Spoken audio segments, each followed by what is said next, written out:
اعوذ باللہ من الشیطان الرجیم بسم اللہ الرحمن الرحیم وما ابرئ نفسی ان النفس لامارۃ بالسوء الا ما رحم ربی ان ربی غفور رحیم۔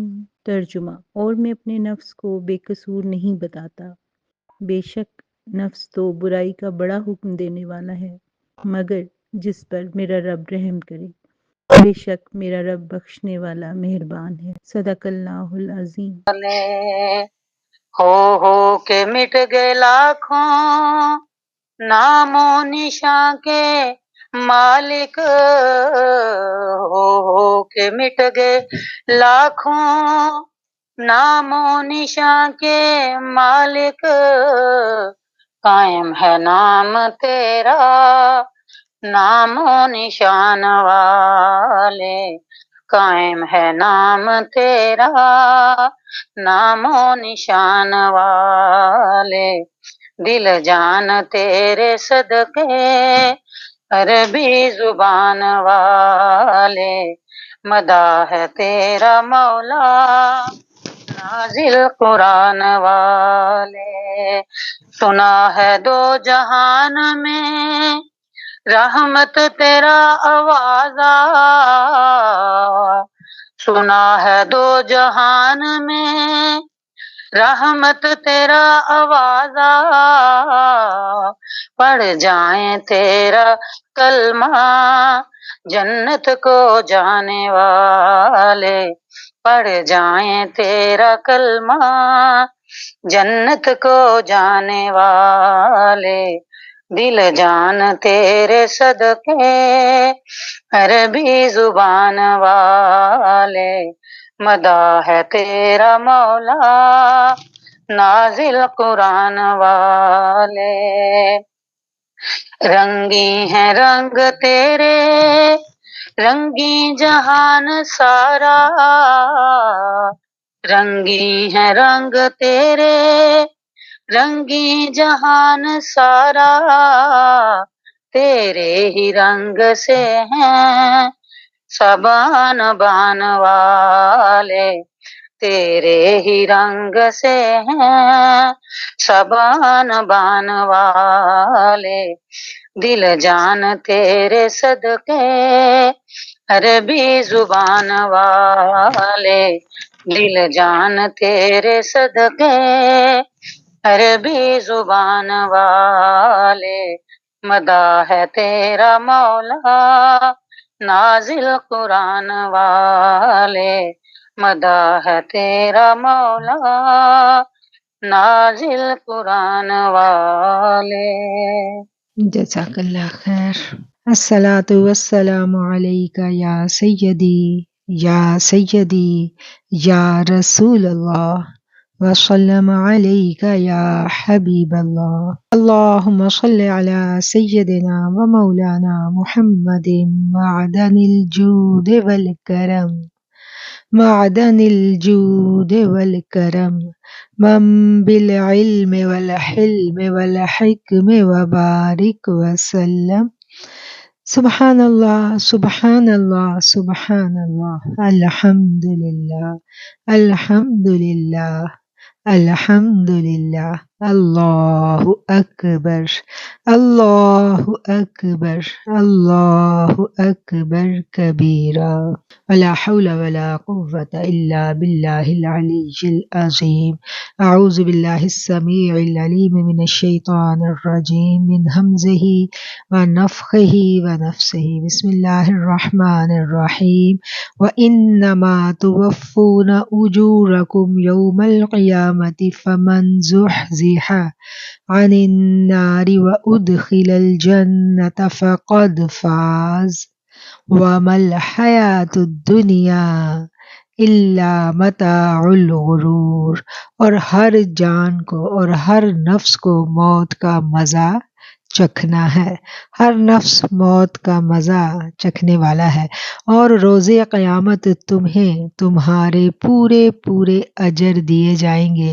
تو جس کو آگ سے بچا لیا گیا اور جنت میں داخل کر لیا گیا تو وہ کامیاب ہو گیا۔ تو دنیا کی زندگی تو صرف دھوکے کا سامان ہے، وَمَا الْحَيَاةُ الدُّنْيَا، اور دنیا کی زندگی إِلَّا مَتَاعٌ لِلْغُرُورِ، کچھ نہیں ہے سوائے دھوکے کے، اور دنیا کی زندگی تو محض دھوکا ہے۔ صدق اللہ العظیم وصدق رسولہ النبی الکریم۔ ابھی ہم نے سورہ آل عمران کی آیت نمبر 185 اس کو پڑھا، اور اس میں اللہ تعالیٰ نے نفس کا تعارف ہمیں کروایا ہے۔ قرآن کریم میں نفس کا تعارف مختلف مقامات پر مختلف انداز میں کیا گیا ہے، اور اس چیز کو سمجھنے کے لیے جب ہم تھوڑا سا ڈیٹیل میں جاتے ہیں، زیادہ ڈیٹیل میں ہم نہیں جائیں گے، آج ہم صرف اتنا ہی سمجھنے کی کوشش کریں گے جتنا ہمیں اپنی ذات کے لیے سمجھنا بے حد ضروری ہے۔ نفس کا جو موضوع ہے یہ بہت وسعت والا ہے، اور اس کو جب ہم ڈیٹیل سے اسٹڈی کرتے ہیں تو پھر بہت زیادہ ٹائم لگ جائے گا، کیونکہ نفس کے بارے میں قرآن کریم نے مختلف ناموں کے ساتھ اس کا ذکر کیا ہے، اور اس کی جو مین اقسام ہے وہ 3 قسمیں ہیں نفس کی، اور جب ڈیٹیل میں ہم پڑھتے ہیں اس کو تو علماء کرام نے اس کے 7 جو عنوانات ہیں اس کے تحت اس کو بیان کیا ہے، اور وہ ساتوں کے ساتوں جو نام ہیں وہ قرآن ہی سے ماخوذ ہیں۔ اور جب ہم اس کو مختصراً دیکھیں تو انہی 7 ناموں کا یا ساتوں اقسام کا جو ایسنس ہے وہ 3 اقسام میں ہے۔ ان 3 اقسام کو ہم آج سمجھنے کی کوشش کریں گے۔ آج میں نے سوچا کہ ہم نفس کو قرآن کی اور نبی کریم صلی اللہ علیہ وآلہ وسلم کی احادیث کی روشنی میں سمجھیں، کیونکہ پچھلے ہفتے جو گفتگو ہوئی تھی ہماری نفس کے بارے میں، اس میں کچھ ایسی باتیں تھیں جن کو سن کر مجھے لگا کہ ابھی تک ہم نفس کی حقیقت کو سمجھنے سے قاصر ہیں، ابھی تک ہم نفس کی جو صحیح جو اس کا تعارف ہے شاید ابھی ہم اس تک نہیں پہنچ سکے۔ اس لیے آج ابھی جو 2 آیات آپ کے سامنے تلاوت کی گئی، ایک ابھی سورہ آل عمران کی اور ایک اس سے پہلے سورہ یوسف کی آیت جو ہماری بہن نے تلاوت کی، ان آیات کو ہم دیکھیں تو ہمیں پتہ چلتا ہے کہ یہ نفس جو ہے نا یہ کیا چیز ہے۔ یہاں پر اللہ تعالیٰ فرما رہے ہیں کہ کل نفس ذائقۃ الموت، کہ ہر نفس کو موت کا ذائقہ چکھنا ہے، اور دوسری طرف ہمیں یہ پتہ چلتا ہے کہ جب موت کا وقت آتا ہے تو فرشتے آ کر کہتے ہیں، قرآن ہی ہمیں بتاتا ہے کہ فرشتے آ کے ہمیں کہتے ہیں کہ یا ایتھا النفس المطمئنہ ارجعی الی ربک راضیۃ مرضیہ فادخلی فی عبادی وادخلی جنتی۔ تو یہاں 2 مختلف باتیں ہمیں سمجھ میں آ رہی ہیں۔ اس آیت میں سورہ آل عمران کی 185 آیت میں ہمیں پتہ چل رہا ہے کہ نفس کو تو موت ہے، اور جب ہم سورہ فجر کی یہ آیت پڑھتے ہیں تو اس سے ہمیں پتہ چلا کہ نفس تو ایک ایسی چیز ہے کہ جس کو فرشتے بڑے اطمینان اور محبت کے ساتھ لے کے جائیں گے اور اپنے رب کے پاس لے کے جائیں گے، اور میرا رب ان سے کہہ رہا ہے کہ اس کو میں نے اپنے بندوں میں شامل کر لیا، اور اس کو میں نے اپنی بہشتوں میں شامل کر لیا۔ اب اس چیز کو سمجھ لیا کہ یہاں جو ذکر ہوا تھا وہ کس نفس کا ہوا تھا؟ جس نفس کو موت ہے، اور وہاں کس نفس کا ذکر ہوا ہے؟ جس کو کوئی موت نہیں ہے، وہ تو فرشتے اس کو لینے آئے ہیں۔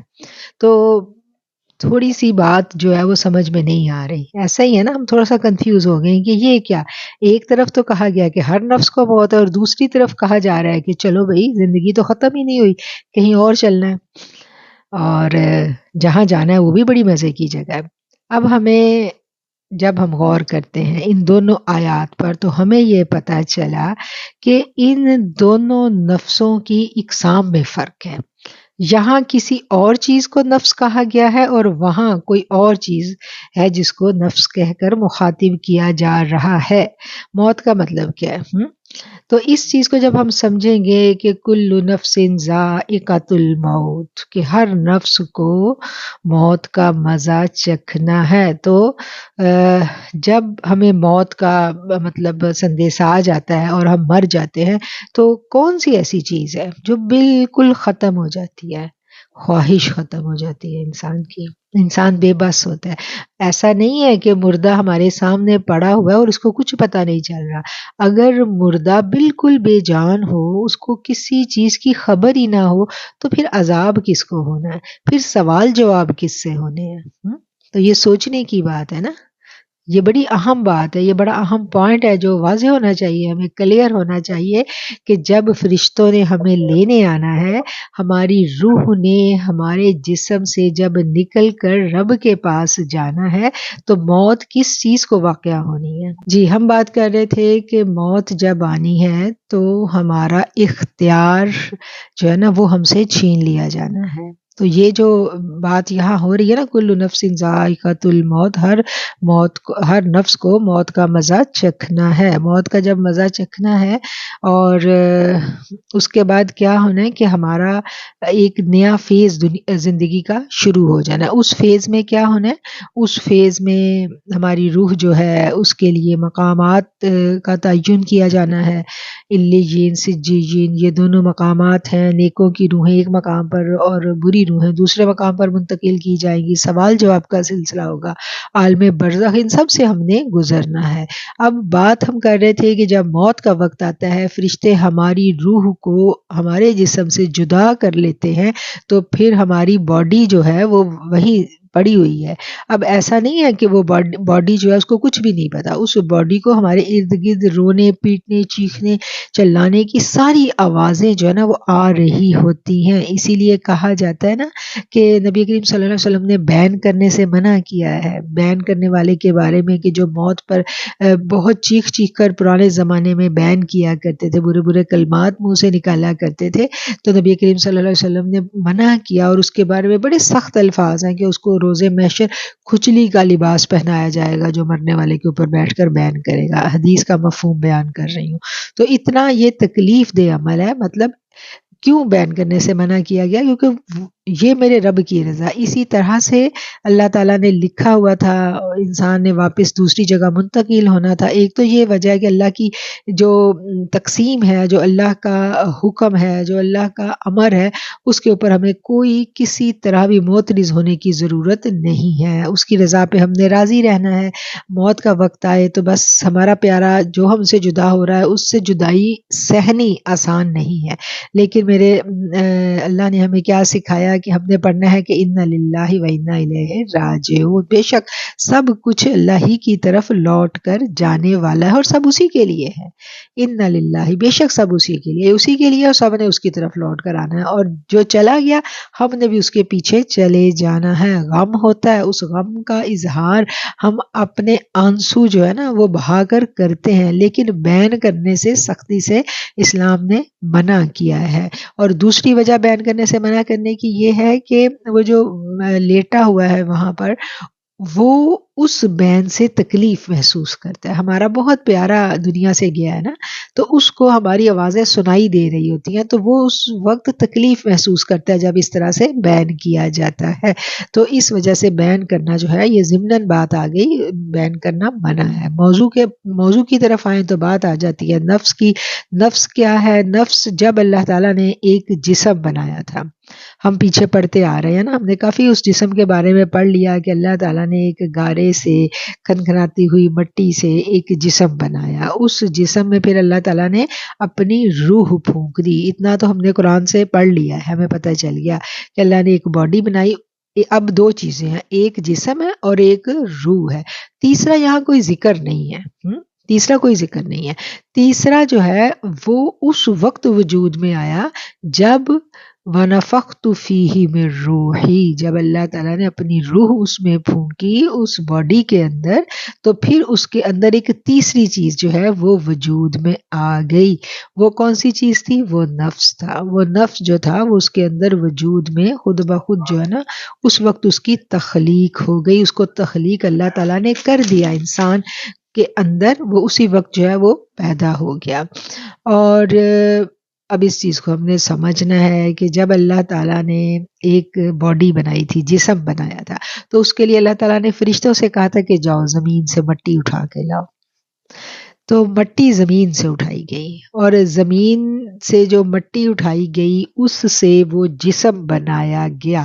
اور روح جو ہے اس کا تعلق زمین سے نہیں ہے، اس کا تعلق عالم ملکوت سے ہے، اوپر سے آسمانوں سے ہی اس کا تعلق ہے. باڈی کے لیے جو میٹیریل آیا تھا وہ زمین سے آیا تھا، اور روح جو ہے وہ آسمانی چیز ہے. اور اس کو جب ہم سمجھیں تو ہمیں پتہ چلتا ہے کہ دو جہان ہیں، ایک ہے عالم ملکوت اور ایک ہے عالم ناسود. ناسود کون سا جہان ہے؟ یہ جو عالم خلق ہے، یہ جو دنیا ہے، اس کو کہا جاتا ہے تصوف کی کتابوں میں ہم جب پڑھتے ہیں تو اس عالم خلق کو، اس دنیا کو عالم ناسود کہا جاتا ہے. یہ دنیا کیا ہے؟ یہ عالم ناسود ہے. اور دوسری دنیا کون سی ہے؟ وہ عالم ملکوت ہے، جہاں فرشتے رہتے ہیں. اور پھر اس سے اوپر کیا ہے؟ میرا رب ہے. ہم کہتے ہیں نا کہ انسان جو ہے دو چیزوں کا مرکب ہے، جسم کا اور روح کا. جسم کی خوراک کہاں سے ملے گی؟ زمین سے ملے گی. زمین سے ساری خوراک انسان کی یہاں پر پیدا ہوتی ہے. مٹی سے ہی ہم دیکھتے ہیں کہ یہ چرند پرند جتنی بھی چیزیں ہیں، اگر ہم گوشت بھی کھاتے ہیں تو وہ اس کا بھی سورس جو ہے وہ زمین ہی ہے، کیونکہ زمین سے نباتات اگیں گے، درخت اگیں گے، تو اسی سے انسان بھی اپنی خوراک لے گا اور حیوانات بھی اپنی خوراک لیں گے، اور وہی خوراک پا کے جتنا عرصہ زمین پر وہ قیام کریں گے وہ زندہ رہیں گے. اور جو عالم ملکوت ہے اس سے آئی ہے روح. روح کا تعلق عالم ملکوت سے. اسی لیے انسانی جسم کو شجر معکوس کہا جاتا ہے نا. ہم نے یہ تصوف میں پڑھا تھا کہ شجر معکوس کیا ہے، کہ سیدھا درخت جو ہوتا ہے نا اس کی جڑیں زمین میں ہوتی ہیں، وہ زمین سے اپنی خوراک لیتا ہے. اور انسان ایک الٹا درخت ہے، کہہ لیں کہ انسان کی جو روٹس ہیں وہ آسمانوں میں ہیں، اس کی روح کی جو غذا ہے وہ آسمانوں سے آنی ہے. جب تک اس کی روح کی غذا آسمانوں سے آتی رہے گی وہ شاد و فرحاں رہے گا، وہ خوش رہے گا. اس کی روح شاد و آباد رہتی ہے، مطمئن رہتی ہے، خوشیوں میں رہتی ہے، جب تک اس کی روح کو خوراک ملتی رہتی ہے. اور وہ کیسے ملتی ہے؟ وہ ملتی ہے جی اس کو ذکر اذکار سے، اپنے دین سے. اللہ کہتا ہے کہ اللہ بذکر اللہ لتطمئن القلوب، کے دلوں کا اطمینان کس میں ہے؟ اللہ کے ذکر میں ہے. اور اب ہمیں یہ پتہ چل گیا کہ نفس جو ہے یہ ایک چیز تھی جو اس وقت پیدا کی گئی جب عالم ناسود اور عالم ملکوت کی دونوں چیزوں کو ملایا گیا تو ایک تیسری چیز جو ہے وہ وجود میں آئی، وہ تھا نفس. اور اسی نفس کو موت آنی ہے.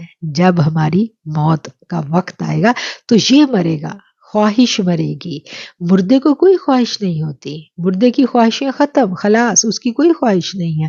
اس کی باڈی پڑی ہوئی ہے، وہ نہیں کہے گا مجھے اچھا سا کفن دو، یہ کیسا گھٹیا سا کفن لے آئے ہو میرے لیے. کوئی مردہ کہتا ہے؟ کوئی مردہ کہتا ہے کہ او ہو یہ کیسا مجھے نہلا رہے ہو، مجھے اچھے طریقے سے نہلاؤ. وہ اس کا اختیار، اس کی خواہش، اس کے جذبات کا اظہار اس کو موت آنی ہے. کس کو موت آنی ہے؟ ہماری خواہش کو موت آنی ہے. ہمارے اندر جو جذبات پھوٹتے ہیں نا، سارا دن نئی نئی خواہشیں ہم کرتے رہتے ہیں، ہمارے اندر پیدا ہوتی رہتی ہیں خواہشیں، یہ ساری ختم ہو جانی ہے جب ہم نے مر جانا ہے. اس وقت مردہ بالکل خاموش ہوتا ہے. ہم نے بے بس پڑے ہونے. آج تو ہمارے کمرے میں کوئی ایک چیز بھی ادھر سے ادھر کر دے تو ہم فوراً کہتے ہیں یہ کون آیا تھا میرے کمرے میں، یہ کس نے میری چیزیں چھیڑی ہیں. تو تب ہمارے کمرے میں کوئی جو بھی کر رہا ہوگا ہمیں پتہ تو چل رہا ہوگا لیکن ہم بول نہیں سکیں گے، ہم خاموش ہوں گے، کیونکہ یہ چیز جو ہے ختم کر دی جائے گی. جیسے روح اور جسم ملے تھے تو یہ وجود میں آ گیا تھا. یہ خواہش جو خواہش ہے نا، خواہش یہ اس وقت وجود میں آئی تھی. اب یہ خواہش خلاص ہو گئی، ختم ہو گئی. یہ نفس جو ہے یہ پیدا ہو گیا ہمارے اندر، اور یہ ہمارے اندر جب ہر لمحہ موجود ہے تو یہ کیا کرتا ہے، یہ کیا کہتا ہے، قرآن اس کے بارے میں کیا تعارف کرواتا ہے، اس پر جب ہم غور و فکر کرتے ہیں تو ہمیں جو میجر 3 مین جو اقسام ہیں نفس کی وہ نظر آتی ہیں. سب سے پہلے کون سا نفس ہے؟ نفس امارہ. دوسرا نفس کون سا ہے؟ نفس لوامہ. اور تیسرا نفس ہے نفس مطمئنہ. نفس امارہ کون سا حکم تھا جس کا ابھی جو ہماری بہن نے آیت تلاوت کی تھی سورہ یوسف کی؟ اس سورہ یوسف میں حضرت یوسف علیہ السلام نے یہ بات کہی تھی، وما ابرئ نفسی ان النفس لامارۃ بالسوء الا ما رحم ربی ان ربی غفور رحیم. حضرت یوسف کے اوپر جب الزام لگا تھا، ہم نے پوری کہانی وہ سنی ہے نا، تو اس میں کیا تھا کہ حضرت یوسف نے یہ کہا تھا کہ وما ابرئ نفسی، میں اپنے نفس کو بے قصور نہیں بتاتا، بے شک نفس تو برائی کا بڑا حکم دینے والا ہے. یہ بات کون کہہ رہا ہے؟ یہ وقت کا پیغمبر حضرت یعقوب علیہ السلام کا فرزند حضرت یوسف علیہ السلام یہ بات کہہ رہے ہیں. ایک پیغمبر یہ بات کہہ رہے ہیں کہ میں اپنے نفس کو بے قصور نہیں بتلاتا، بے شک نفس تو برائی کا بڑا حکم دینے والا ہے. تو میں اور آپ ہم کہاں کھڑے ہیں؟ ہم کیسے اپنے آپ کو یہ کہہ دیں کہ ہم نے 7 سپارے قرآن کے پڑھ لیے ہیں تو اب ہم نے اپنے نفس کو قابو کر لیا؟ ہاں، ہم کہہ سکتے ہیں؟ ہم نہیں کہہ سکتے، ہم نہیں کہہ سکتے. یہ نفس کو قابو کرنا آسان کام نہیں ہے. یہی تو جہد مسلسل ہے، یہی تو وہ چیز ہے جس کے بارے میں آقا علیہ الصلوۃ والسلام نے کہا تھا نا جب جنگ سے واپس آ رہے تھے کہ ہم چھوٹی جنگ سے بڑی جنگ کی طرف جا رہے ہیں. تو کیا ہے؟ یہ بڑی جنگ ہے، اور یہ ایسی بڑی جنگ ہے جو ہر لمحے کی ہے، ہر لمحے کی ہے. اور پھر جب ہم دیکھتے ہیں نفس کی اقسام کے اوپر تو ہمیں ایک تیسرا نام نظر آتا ہے نفس ملہمہ کا. نفس ملہمہ کیا ہے؟ اس کو بھی ابھی ہم سمجھتے ہیں. پہلے ہم اس آیت کو اچھا سا سمجھ لیں کہ اپنے نفس کو میں بے قصور نہیں بتاتا، بے شک نفس تو برائی کا بڑا حکم دینے والا ہے مگر جس پر میرا رب رحم کرے، اور بے شک میرا رب بخشنے والا مہربان ہے. جس پر میرا رب رحم کرے، اس سے کیا مراد ہے کہ یہ جو آیت کے پچھلے 2 فقرے ہیں ان سے تو ہمیں پتہ چل گیا کہ نفس کا کام ہی یہ ہے، اس نے تو برائی کا حکم دینا ہی دینا ہے. وہ بے قصور نہیں ہے، اس کا کام ہے اس نے برائی کا حکم دیتے جانا ہے.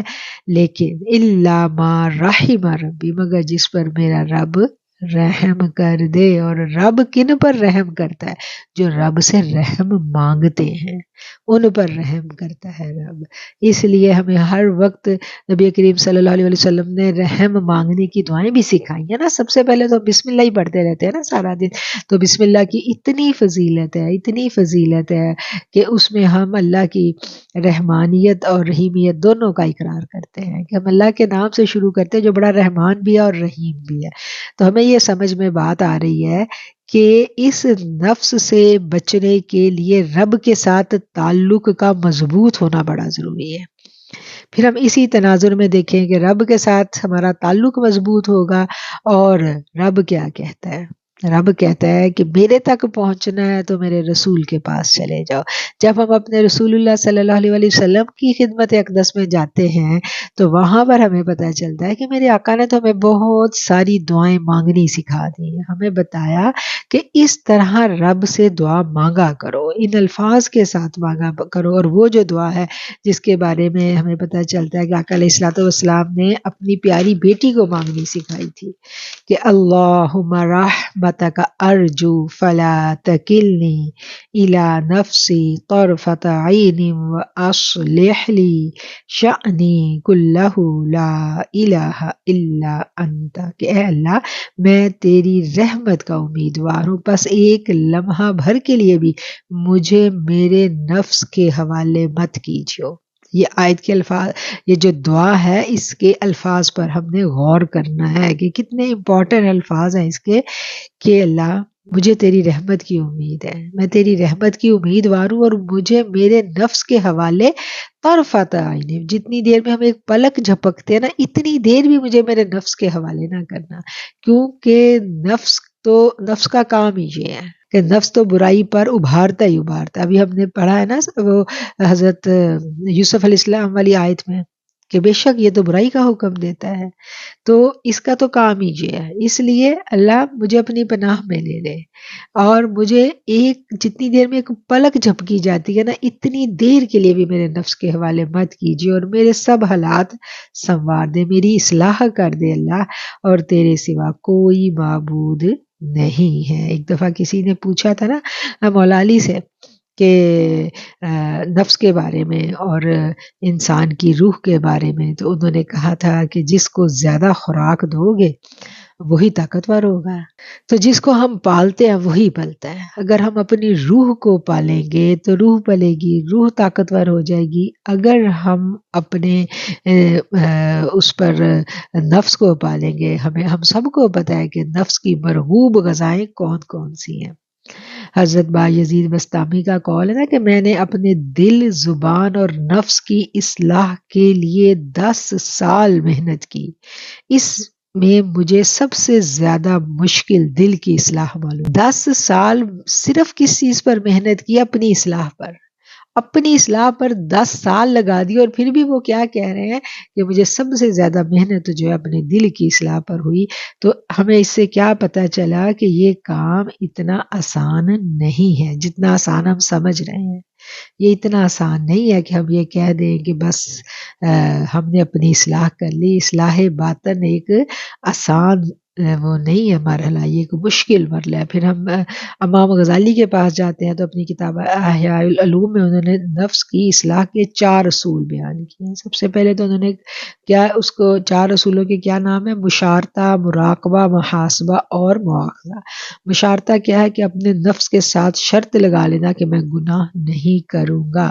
اور مراقبہ کیا ہے؟ کہ غور و فکر کرنا، تدبر کرنا، اپنی ذات پر غور کرنا کہ کہیں مجھ سے کوئی گناہ سرزد ہو تو نہیں گیا.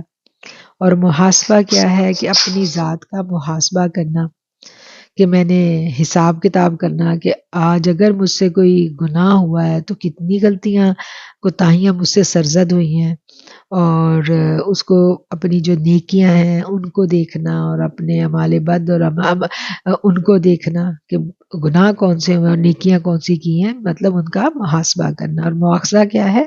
جو ہم اس سے پہلے پڑھ بھی چکے ہیں، کسی لیکچر میں ہم نے اس چیز پر بات بھی کی تھی کہ جب نفس جو ہے وہ نافرمانی کرے، سرکشی دکھائے تو اس کو سزا دینی ہے. محاسبہ یہ ہے کہ نفس نے جو نافرمانیاں کی ہیں اس کے مطابق اس کو سزا دی جائے. تو ہمیں کیا پتہ چلا کہ نفس کی اصلاح کے لیے ایک جہد مسلسل ہے، مسلسل جد و جہد ہے. وہ ہم کرتے رہیں گے تو پھر کہیں جا کر ہم جو ہے نا نفس مطمئنہ تک پہنچیں گے. اور نفس مطمئنہ کے بارے میں ہم نے نشانیاں ہم بار بار ڈسکس کرتے آ رہے ہیں کہ جب نفس مطمئنہ تک پہنچنے کے لیے ہمیں کتنے مراحل سے گزرنا ہے، اور ہمیں کیسے پتہ چلے گا کہ ہمیں نفس مطمئنہ حاصل ہو گیا ہے. یہ بات ہم نے سیکھی تھی، اور یہ ابھی لیکچر کے بعد آپ نے مجھے بتانا ہے کہ وہ کون سی نشانی ہے جس سے ہمیں پتہ چلنے لگ جاتا ہے کہ ہم نفس مطمئنہ کے قریب پہنچ چکے ہیں. پھر آقا علیہ الصلوۃ والسلام نے بڑی دعائیں ہمیں مانگنی سکھائی ہیں. ان میں سے ایک دعا یہ بھی ہے، اللہم آتی نفسی تقواہا وزکاہا انت خیر من زکاہا انت ولیہا و مولاہا. کہ اے اللہ میرے دل کو تقوی دے دے، اس کو پاکیزہ کر دے، تو ہی اس دل کو سب سے بہتر پاک کرنے والا ہے، تو ہی اس کا رکھوالا ہے، اور تو ہی اس کا مددگار ہے. تو گویا نفس کو پاک کرنا، نفس کے اوپر محنت کرنا، یہ ایک مسلسل امر ہے. اور یہ جو دعا اللہم رحمتک ارجو والی دعا ہے، اس کے بارے میں ہمیں پتہ چلتا ہے کہ یہ ہر صبح اور ہر شام ہمیں مانگنی چاہیے. کہ ہر دن کا آغاز جب ہم کریں تو ہم اس دعا کے ساتھ کریں، اور سونے سے پہلے بھی ہم اللہ تعالیٰ سے یہ دعا مانگیں. یہ بڑی خوبصورت دعا ہے، اس کے اوپر ہم پہلے بھی بات کر چکے ہیں.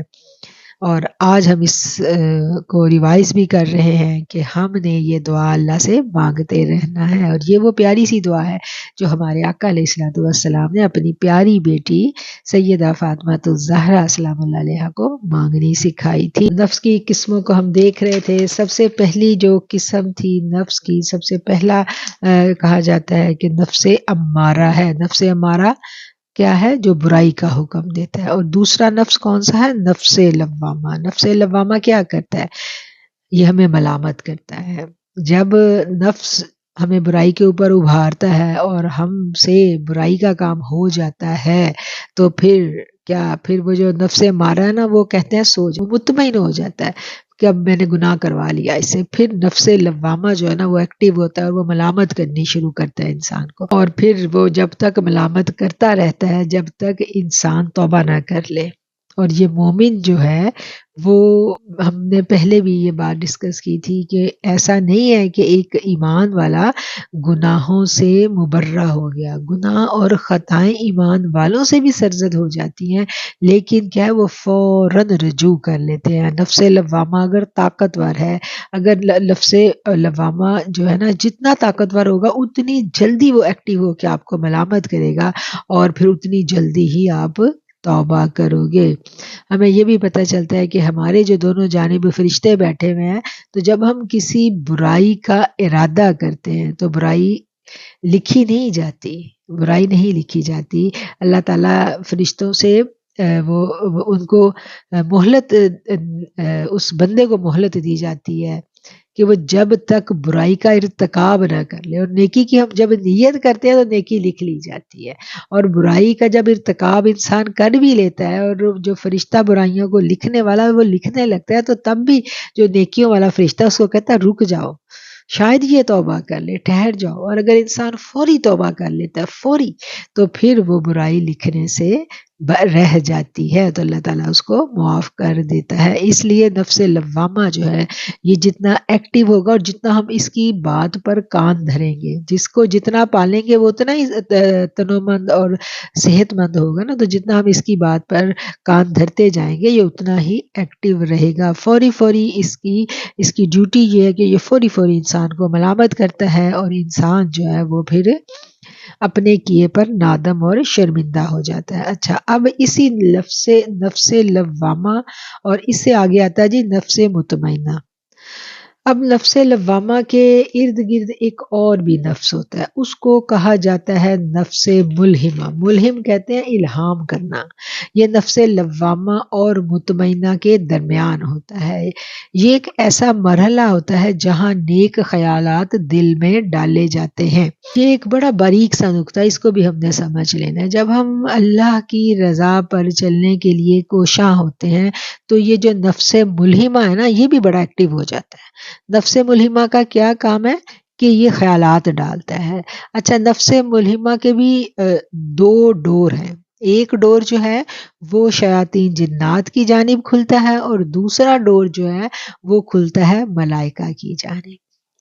ان نفس ملہمہ تک ان دونوں کی رسائی ہے، یہ ہم نے سمجھ لینا، کیونکہ جب مکاشفات شروع ہوتے ہیں تو پھر یہ چیز جو ہے نا اس کی ہمیں سمجھ اور شعور ہونا بڑا ضروری ہے۔ نفس ملہمہ کیا کرتا ہے؟ جب مکاشفات شروع ہوتے ہیں تو فوری شیطان کا کیا کام ہوتا ہے کہ وہ کانوں میں آ کے سرگوشی کرتا ہے۔ کیسی الٹی سیدھی باتیں آپ کو سکھاتا ہے۔ آپ دیکھیں نا، سم ٹائم ایسے ہوتا ہے ہم گھر میں ہوتے ہیں، اپنے کسی کام میں لگے ہوئے ہوتے ہیں، اور ہمارے کان میں آ کے کوئی سرگوشی کرتا ہے، اور وہ سرگوشی کیا ہوتی ہے؟ کوئی ہمارے گھر کا بچہ یا ہمارا شوہر کسی ایسی ایکٹیویٹی میں ہے جو ہمیں پسند نہیں ہے، تو ایسے ہوتا ہے نا ایک دم ہمارے اندر کوئی خیال اٹھتا ہے اور ہم سارا کچھ چھوڑ چھاڑ کے جا کے اس کے اوپر چڑھ دوڑتے ہیں اور لڑائی پڑ جاتی ہے گھر میں۔ ایسا ہوتا ہے نا، اکثر ہمارے ساتھ ایسا ہوتا ہے، یہ مرحلہ آتا ہے ہم سب کی زندگی میں، تو ہم کہتے ہیں واہ دیکھا میرا کشف کتنا تیز ہے، مجھے پتہ چل گیا تھا کہ تم لوگ یہ کر رہے ہو، میں نے تمہیں آگے پکڑ لیا۔ اور آپ دیکھیں کہ یہ جو طریقہ کار ہے نا، اس سے سوائے فساد کے، نفرتوں کے اور کچھ بھی نہیں حاصل ہوتا۔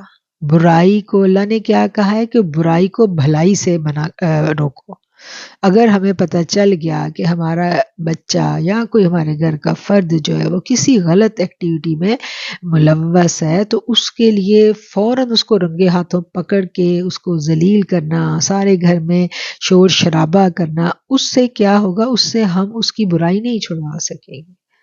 اس وقت بڑا ہی حکمت سے کام لینے کا ٹائم ہوتا ہے، بڑی حکمت سے کام لینے کا، کہ بڑی حکمت کے ساتھ اب ہمیں پتہ چل گیا، ہم اس وقت خاموشی اختیار کریں اور کس طریقے سے ہم نے اس برائی کو جڑ سے ختم کرنا ہے، یہ پورا ہم لاہ عمل سیکھیں اور اس کو اس طریقے سے ہم اس میں سے گزریں اور اس کو گزاریں۔ یہ شیطان کا کام ہے۔ اب ہم یہ جو ملہم ہے نا، یہ اس وقت یہ شیطان کی انٹری ہے۔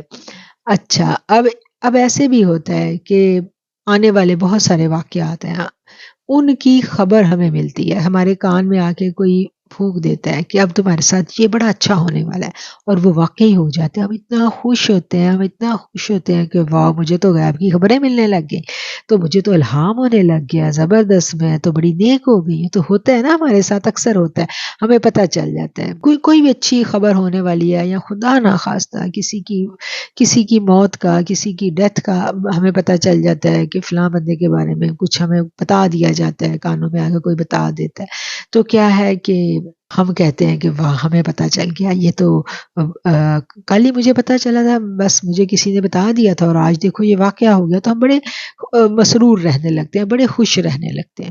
تو یہ جو نفس ملہمہ ہے نا، اس کے بارے میں بھی ہمیں آگہی بڑی ضروری ہے، ہمیں جاننا ہے کہ اس وقت یہ جو ہمیں الہام ہو رہا ہے، یہ شیطان کی طرف سے ہو رہا ہے یا رحمان کی طرف سے ہو رہا ہے، اس کی پہچان بڑی ضروری ہے۔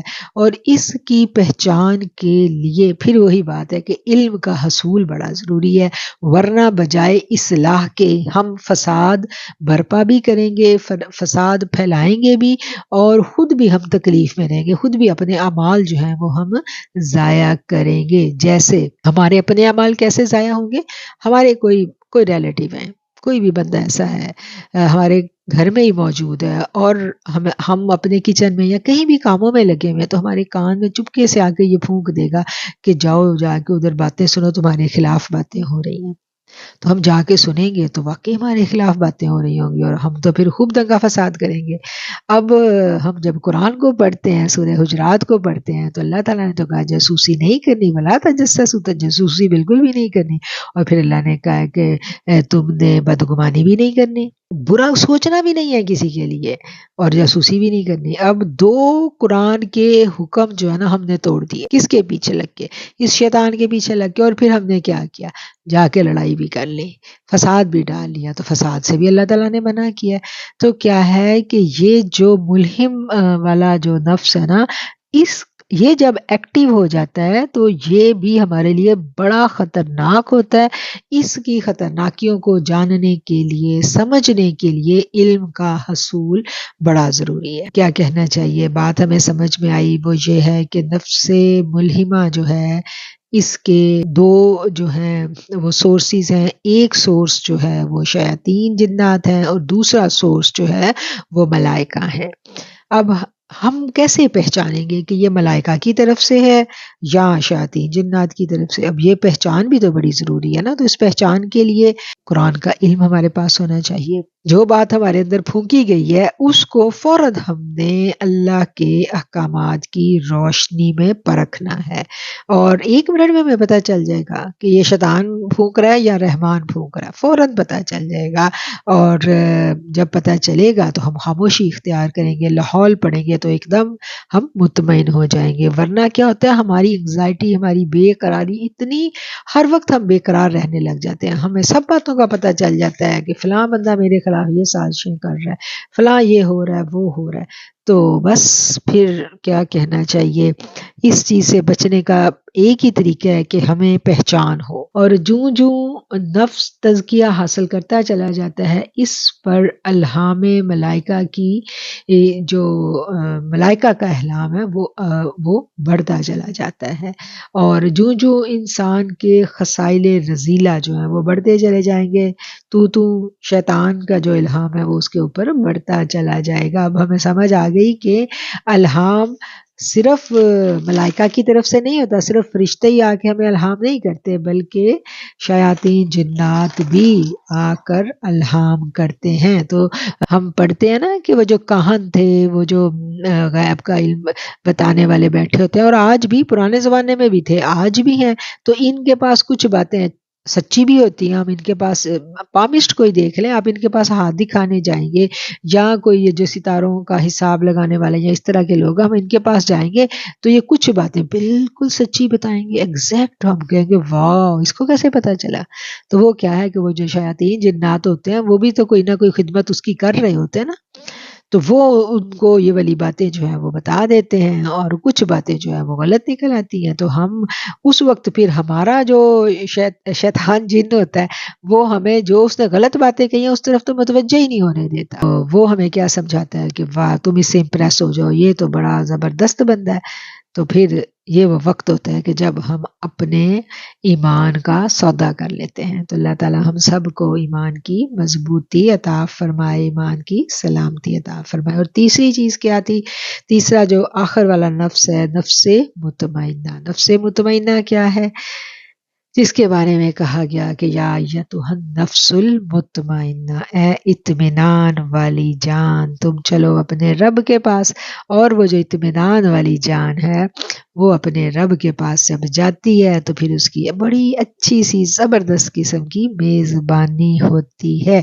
اور یہ جو اطمینان والی جان ہے اس کی یہ نہیں ہے کہ یہ صرف آخرت میں ہی اس کی میزبانی ہوتی ہے، جب انسان کا نفس جو ہے وہ نفس مطمئنہ میں داخل ہو جاتا ہے تو پھر وہ اس دنیا میں بھی پرسکون رہنے لگتا ہے، پھر اس کو کوئی فرق نہیں پڑتا، پھر کوئی اس کے بارے میں کیا بھی کہہ رہا ہے اس کو پھر کوئی فرق نہیں پڑتا، پھر کیا ہے کہ پھر اس کی اکھیوں میں جو بس جاتا ہے وہ اسی میں گم رہتا ہے، اسی میں گم رہتا ہے، پھر اس کو کوئی حاجت نہیں رہتی، پھر بس وہ اپنے اللہ اور اپنے رسول صلی اللہ علیہ وآلہ وسلم کے خیالوں میں ہی گم رہتا ہے، پھر اس کو یہ فرق نہیں پڑتا کہ اس کے بارے میں کوئی کیا کہہ رہا ہے۔ پھر اللہ تعالیٰ اس کو غنا عطا کر دیتا ہے۔ غنا کا مطلب یہ نہیں ہے کہ بس آپ کو بہت زیادہ مال و دولت مل گیا تو آپ غنی ہو جائیں گے، مال و دولت والے تو زیادہ پریشان رہتے ہیں، غنی کا مطلب ہے کہ بے نیازی آ جاتی ہے، رب کے سوا سب سے انسان بے نیاز ہو جاتا ہے، پھر انسان کو یاد رہتا ہے تو بس اس کو اپنا رب یاد رہتا ہے، پھر وہ خوش ہوتا ہے تو اپنے آقا علیہ الصلوۃ والسلام کا ذکر سن کے خوش ہوتا ہے، وہ ہے نا کوئی یار دی گل سنا ملا نہ لمبے پینڈے پا ملا، تو وہ پھر وہ لمبے پینڈے اس کو اچھے نہیں لگتے، وہ کہتا ہے بس بیٹھو تو سرکار کی بات کرو، اور سرکار کی باتیں سن سن کے وہ خوش ہوتا رہے گا، اور ایسی اس کو سرشاری رہے گی کہ پھر اس کو باقی باتوں کی کوئی ٹینشن نہیں رہتی۔ تو ہم کہتے ہیں نا کہ ہماری اخلاقی برائیاں دور کیوں نہیں ہو رہی، جو پچھلی دفعہ بھی ہم نے جس موضوع پر بات کی تھی کہ ہماری روحانی بیماریاں جو ہیں یہ کیسے دور ہوں گی، تو یہ اسی وقت دور ہوں گی جب ہمارا نفس اطمینان پکڑ لے گا، اور نفس اطمینان کب پکڑتا ہے یہ ابھی آپ لوگوں نے مجھے بتانا ہے انشاءاللہ۔ تھوڑی دیر میں آپ لوگوں سے بھی رائے لوں گی کہ آپ لوگ کیا کہتے ہیں کہ نفس اطمینان کب پکڑتا ہے، تو بات وہی ہے کہ جب روح طاقتور ہو جاتی ہے تو پھر نفس کمزور پڑ جاتا ہے، جب نفس کمزور پڑ جاتا ہے تو پھر جسم کے اوپر ہماری روح کی حکمرانی ہو جاتی ہے، اور روح کا رزق تو آسمانوں سے آتا ہے، اور جب آسمانوں سے وہ اپنا رزق لیتی ہے تو پھر وہ زمین والوں سے بے نیاز ہو جاتی ہے، پھر وہ کسی اور ہی دنیا میں رہتی ہے، پھر وہ سوتی ہے تو اس کو کوئی اور ہی خواب آتے ہیں، وہ اللہ کے لیے یکسو ہو کر بیٹھتی ہے، تو پھر اس کا جی نہیں چاہتا کہ وہ لمحات کبھی ختم ہو۔ تو اللہ تعالی ہم سب کو وہ والا جو نفس مطمئنہ ہے نا وہ عطا کر دے، آمین ثم آمین، وآخر الدعوانا ان الحمد للہ رب العالمین۔ تو آج ہم نے جو باتیں سمجھی پڑھی وہ تھی نفس کے بارے میں، نفس کی اقسام کو ہم نے سمجھا، اور نفس مطمئنہ پر آ کر ہم نے اپنی آج کی گفتگو کو تکمیل بخشی۔ اب آپ لوگ مجھے بتائیں گے جو میں نے ابھی بات کی کہ نفس مطمئنہ ہمیں کیسے حاصل ہو سکتا ہے، اور آج جتنی باتیں کی ان کے بارے میں اگر کوئی آپ کے ذہنوں میں سوال ہے، ابہام ہے، تو آپ بات کر سکتے ہیں۔ جی السلام علیکم. وعلیکم السلام. ہاں جی، آج کا لیکچر ماشاءاللہ بہت اچھا تھا اور وہ ڈویژن تھی ہماری ساری. اور جب آپ نے پہلے ہمیں پڑھایا تھا تو آپ نے ایک چیز بتائی تھی کہ ہم نفس کو نہ بڑی محبت سے پالتے ہیں، اور جب ہمیں پھر آہستہ آہستہ اس کی خامیاں تربیت سے پتہ چلتی ہیں، پھر ہمیں پتہ چلتا ہے کہ ہم نے کیسے اس کے پنجے سے نکلنا ہے. تو جو نفس کی اتباع سے نکلنے کے لیے دو چیزیں آپ نے ہمیں بتائی تھیں، وہ ایک خوف تھا اور ایک محبت. کہ جب اللہ کا خوف ہوتا ہے تو ہم ہر برائی سے بچتے ہیں، اور جیسے جب کسی سے محبت ہو جاتی ہے تو پھر محبت کے لیے انسان وہ کرتا ہے. اور مجھے جو چیز بہت پیاری لگتی ہے، اور جب میں قرآن بھی پڑھتی ہوں تو مجھے اللہ تعالیٰ کی جو ایک وہ ہے نا حبی رحمان اور رحیم، وہی میری آنکھوں پہ بار بار مطلب اس پر میری آنکھیں ٹکتی ہیں. اور پھر میں یہی سوچتی ہوں کہ جب اللہ ہم سے اتنی محبت کرتے ہیں تو اب مطلب ہر ہمیں ایک ایک چیز ہمارا ایک ایک اعضاء کتنی محبت سے، اور سب سے بڑی بات نبی کریم صلی اللہ علیہ وسلم کا امتی بنایا. یہ چیز جب محبت ہوتی ہے، اور واقعی اللہ سے جب محبت ہوتی ہے تو پھر اور یہ بھی محبت زیادہ میرے خیال میں قریب کرتی ہے اللہ کے. بالکل تو پھر وہ ہم اس چیز سے بچنے لگ پڑتے ہیں. وہ محبوب کو جو باتیں ناپسندوں سے انسان خود کو بچاتا ہے نا، پھر بس یہی ہے کہ جب محبت ہوتی ہے تو ہم ہر اس چیز سے بچنے لگ پڑتے ہیں. بڑا پیارا میں سن رہی تھی ایک کہ اللہ سے نہ ڈریں، ان چیزوں سے ڈریں جو اللہ کے قریب جانے سے روکیں. تو میرا خیال میں جب ہمیں انسان کو حقیقت کا ادراک ہو جاتا ہے کہ دنیا تو فانی ہے، اور جب ہم نے جانا ہے تو وہاں کے لیے ہمارے ساتھ کیا ہونا چاہیے، تو وہ خود ہی نفس کے ہتھ کنڈے بھی سمجھ آنے لگ پڑتے ہیں، اور اس سے انسان خود کو بچانے کی کوشش کرنے لگ. صحیح، بالکل صحیح، بالکل صحیح، زبردست. جی بہت شکریہ سائمہ جی. جی السلام علیکم. میں اپنے پچھلی بات کو کنٹینیو کروں گی جو وقت کی تھوڑی اور ایک طرح سے میں نے انکمپلیٹ کی تھی بات. مجھے پھر اپنی یاد بھی رہ رہی تھی پچھلے پورے ویک میں بھی کہ کوشش انسان کرتا رہتا ہے اپنے اوپر ہی. وہ جو آپ نے ساری ماشاءاللہ باتیں کی، یہ تو بڑی پڑھی لکھی ہیں نا. میں پھر ان کو لکھ کے یاد کروں کو تو یاد آئیں گی کہ یہ سارے نفس کون سے ہیں، نفس لوامہ، نفس ملہمہ اور مطمئنہ. تو ایک سادہ طریقے سے جو میں اپنی بات کر رہی تھی کہ کوشش بندہ کرتا ہے، تو وہی مجھے یاد آیا تھا جیسے میں آپ کو اپنا رزلٹ بتا رہی تھی کہ کوشش کرتے ہیں پھر غلطی نہ ہو، پھر بھی غلطی نکل آتی ہے. تو انسان ہے نا، ہم کوشش تو کرتے رہتے ہیں پر پتہ نہیں جب ہم وہ اپنا اسکور ویو کریں تو کتنی غلطیاں نکلیں گی. تو اِنَّا رحمت اللہ، اور جو کہتے ہیں اللہ تعالیٰ سے یاد نہیں آ رہا آیت کون سی ہے کہ اللہ تعالیٰ کی رحمت سے مایوس نہیں ہونا. لا تو تقنطوا من رحمت لا تقنطوا من رحمت اللہ، یاد ہے بڑی بھول گئی ایک دم سے. لا تقنطوا من رحمت اللہ، وہ بھی چیز نہیں بھولتی. وہی جو سائمہ جی نے بات کی کہ اللہ کی تعداد سے کبھی مایوسی نہیں ہوتی، تو وہ بڑا رحمان ہے، بڑا رحیم ہے. ہم غلطیاں بھی کرتے ہیں، کوشش بھی کرتے ہیں ٹھیک ہونے کی، اور ساتھ ساتھ اللہ سے خوف ڈر بھی آتا ہے. کبھی زندگی میں کبھی میری مام نے کئی بات کی تھی کہ انسان کا پتہ نہیں ہوتا، کسی ایک غلطی پہ پکڑ ہو جائے کسی نیک انسان کی تو وہ پکڑ ہو جائے، اور کسی بڑے گناہگار کی رب کو ایک ادا پسند آ جائے تو اس کی وہ بخشش کر دے. تو یہ چیز بھی ذہن میں رہتی ہے، اللہ کا فضل اور کرم بھی ذہن میں رہتا ہے کہ ہم تو گناہگار ہیں، انسان ہیں، چھوٹے ہیں، ٹرائی کرتے ہیں ہم مطلب بچنے کی گناہوں سے. یہ چیزیں اپنے آپ کو میں تو اپنی بات ذاتی طور پہ کاری پچھلی دفعہ بھی اور ابھی بھی یہ کروں گی. کوشش کرتے ہیں کہ یا اللہ ہمارے سے کسی کا دل نہ دکھے، ہم سے یہ غلطی نہ ہو. انسان ہے نا، بحیثیت انسان گناہ پھر ہو جاتا ہے تو پتہ نہیں ہوتا بھی اسکور کریں تو کتنی زیادہ غلطیاں آ جائیں گی یا کتنی نیکیاں زیادہ آ جائیں گی، سوالوں کے جواب ٹھیک ہو جائیں گے. تو اللہ کی ذات سے رحمت سے مایوسی بھی نہیں ہوتی، اس کا ڈر بھی لگا رہتا ہے کہ بڑا بھی اچھا کر لو گے تو پتہ نہیں کیا آخر میں نکل آئے گا.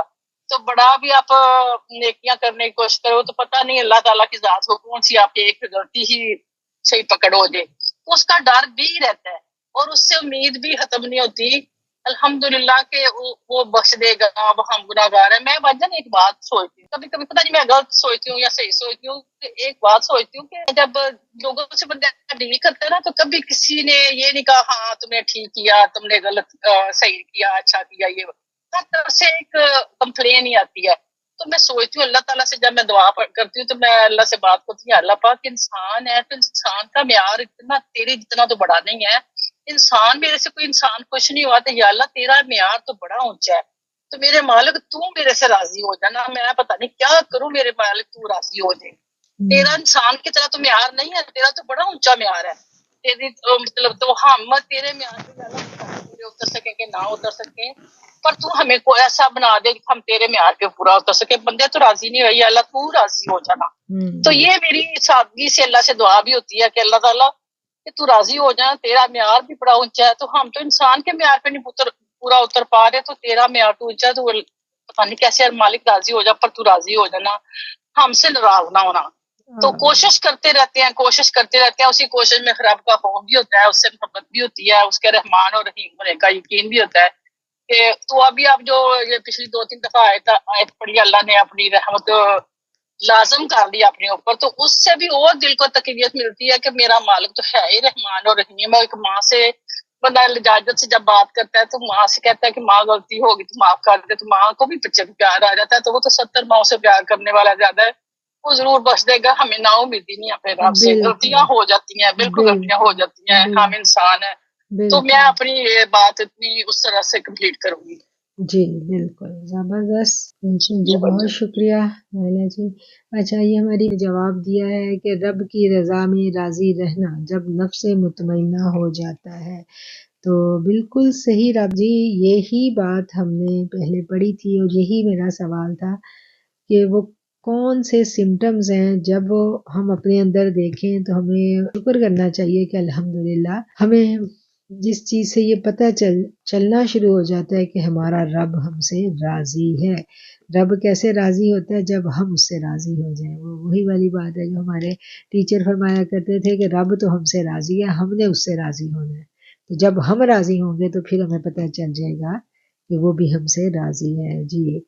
جی اب ہیں جی ہماری بہن شازیہ فاروق. جی شازیہ. جی السلام علیکم. وعلیکم السلام. نے ابھی پوچھا تھا نفس مطمئنہ حاصل ہونا, تو انہوں نے تو بہت پیارا جواب دیا رابعہ نے کہ رب کی رضا میں راضی ہونا. لیکن یہ بہت آئی تھنک آخری چیز ہے اچیومنٹ کے لحاظ سے, کیونکہ یہ حاصل کرنا بھی تو بہت مشکل ہے نا.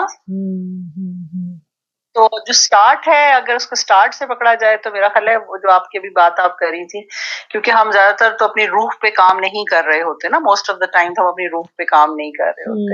یا اگر میں یہ کہوں کہ دن کے 24 گھنٹے تو ہم اپنی روح کے بارے میں نہیں سوچتے, یہ تو حقیقت ہے. بالکل صحیح, بالکل صحیح. مطلب چلے میں بھی دن میں شاید اس لیکچر کے بعد سوچ لیں گے یا کل تھوڑی دیر سوچ لیں گے, لیکن کل شام تک ہم پھر سارے نارمل ہو جائیں گے.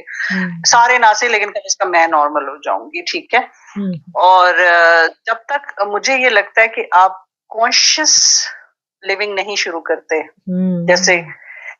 جیسے ہم ڈائٹنگ پہ جاتے ہیں تو ہم کانشیس ایٹنگ شروع کر دیتے ہیں, یا for that matter any matter skin کے لیے جاتے ہیں تو اسکن مینجمنٹ شروع کر دیتے ہیں. اگر آپ روح کی کانشیس ایفرٹ نہیں شروع کرتے اور اس کو 24/7 نہیں چیک رکھتے, تو پتہ نہیں, مجھے لگتا ہے ریزلٹس بہت مشکل ہوں گے. ایک میرا آپ سے یہ تو اس کی جواب تھا کہ مجھے بتائیں کہ کیا یہ میں ٹھیک کہہ رہی ہوں کہ روح کی خوراک دیکھیں, وہ جو اس دن ہم بات کر رہے تھے کہ منہ تسبیح پڑھتا ہے, دل پڑھتا ہے کہ نہیں پڑھتا. ایک دفعہ زبان کی تسبیح سے بھی تو ہم بہت سیٹسفائیڈ ہو جاتے ہیں نا, تسبیح پھری پر دل نہ پھریا. ایگزیکٹلی. آپ نے الحمدللہ 100 دفعہ پڑھ لی, تو کیا دل نے ایک دفعہ الحمدللہ کہی؟ صحیح, بالکل صحیح کہہ رہی ہیں. اور کیا اس الحمدللہ کو فیل کیا؟ کیونکہ میرا بہت یہ ایک آئیڈیالزم کہہ لیں یا خیال ہے کہ اگر دل تسبیح کرے گا, اس کے افیکٹس ہوں گے آپ کی سراؤنڈنگ پہ, آپ پہ تو ہوں گے ہی, بالکل ایسے ہی, آپ پہ ہوں گے, لیکن سراؤنڈنگ پہ بھی ہوں گے. اگر میری سراؤنڈنگ میری چینج کی گواہی نہیں دے گی, پھر یہ بہت ڈینجرس زون میں انٹر ہوئی ہوں نا. بالکل ایسا ہی ہے. سمجھ رہی ہوں کہ میں ٹھیک ہوں, نہیں سمجھ رہے کہ میں چینج ہو رہی ہوں. بالکل ایسا ہی ہے, بالکل ایسا ہی ہے, بالکل ایسا ہی ہے. مطلب ایک بہت ڈینجرس ایک بات آ جائے گی کہ میں تو دل میں مطمئن ہوں کہ دیکھیں میں یہ بھی پڑھ رہی ہوں, میں یہ بھی پڑھ رہی ہوں, میں نے وہ بھی تسبیح پڑھی, میں نے یہ ذکر اذکار بھی کیے, لیکن میرے ارد گرد کسی نے کچھ فیل ہی نہیں کیا.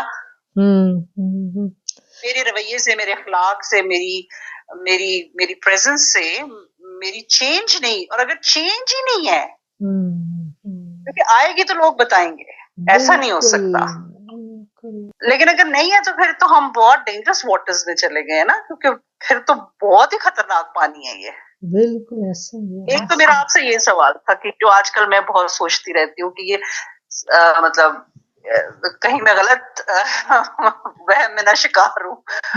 اور دوبارہ بولیں کیا سوال کو دوبارہ آپ بتائیں. جی سوال یہ تھا کہ مطلب کہیں میرا یہ کانفیڈینس کے دیکھیں نا، ماشاءاللہ اگر میں فرض کریں کہ میں تسبیحات پڑھ رہی ہوں یا اپنے ذکر اذکار پورے کر رہی ہوں، نمازیں ٹھیک کر رہی ہوں، اور تو میرا دل یہ کہے گا کہ الحمدللہ ٹھیک ہے، دل نہیں چلے میں زبان کہہ دیتی ہوں، لیکن مجھے کہیں سے کوئی اور اس کے اثرات نہیں فیل ہو رہے. یعنی میرے معاملات ارد گرد والے مجھ سے مطمئن نہیں ہے، تو مطمئن یا فار دیٹ میٹر کوئی چینج ہی نہیں آئی نا. مطلب دیکھیں چینج آئے گی میرے گھر میں، میرے سراؤنڈنگز میں، تو پھر جیسے آج کل میرا یہ بہت بڑا ہے کہ مطلب پھر میں کہیں غلط مطلب حقیقت کو ڈینائی کر کے تو نہیں رہ رہی، اور مطمئن غلط بات پہ تو نہیں ہو گئی ہوں. وہی بات کہ میرا نفس کہیں مجھے غلط سگنل تو نہیں دے رہا کہ تم ٹھیک ہو، یہ غلط ہے سارے کے سارے. بڑی آپ نے وہ کیا کہنا چاہیے، باریک پوائنٹ ہے، اور یہ بڑا مطلب حقیقت یہی ہے. آپ دیکھیں جب ہم اللہ کے قریب ہونے کی کوشش کرتے ہیں، اپنے وظائف تسبیحات بڑھا دیتے ہیں، ہمارے ارد گرد والے انکمفرٹیبل ہم سے ہونا شروع ہو جاتے ہیں، اور اگر وہ انکمفرٹیبل ہوتے ہیں تو ہم یہ سمجھتے ہیں کہ یہ بڑے گناہگار لوگ ہیں. تو یہ آپ کا سوال ہے. میرا یہ سوال ہے کہ اگر میری تو پھر اس کا مطلب ہے کیا دکھاوا کر رہی ہوں یا ایکچوئل کچھ بھی نہیں بدلا ہوا، یہ جسٹ لفظ مطلب وہ ثواب تو مجھے مل رہا ہوگا جو بھی میں پڑھ رہی ہوں ورڈز کا، لیکن اندر کچھ نہیں ہے. ایک بات.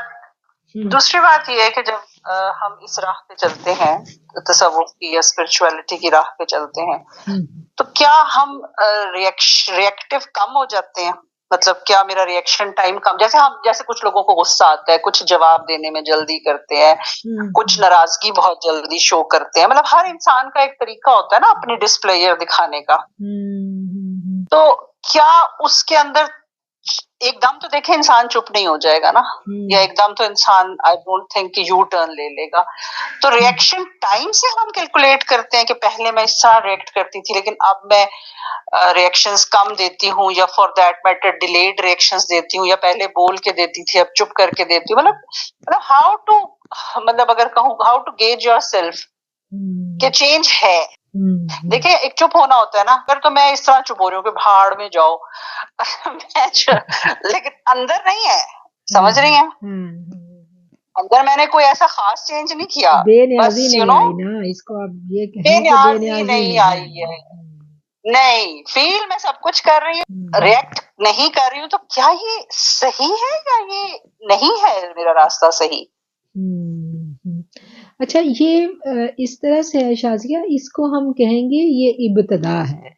ابتدا میں بالکل جب ہم مطلب اپنی اصلاح کی طرف چلتے ہیں نا، تو پہلا قدم تو یہی ہے. دیکھیں ایک دم تو آپ 10ویں سیڑھی پر نہیں پہنچیں گے. پہلی سیڑھی یہی ہے کہ میں اپنی زبان کو کنٹرول کروں گی. پہلی سیڑھی یہی ہے.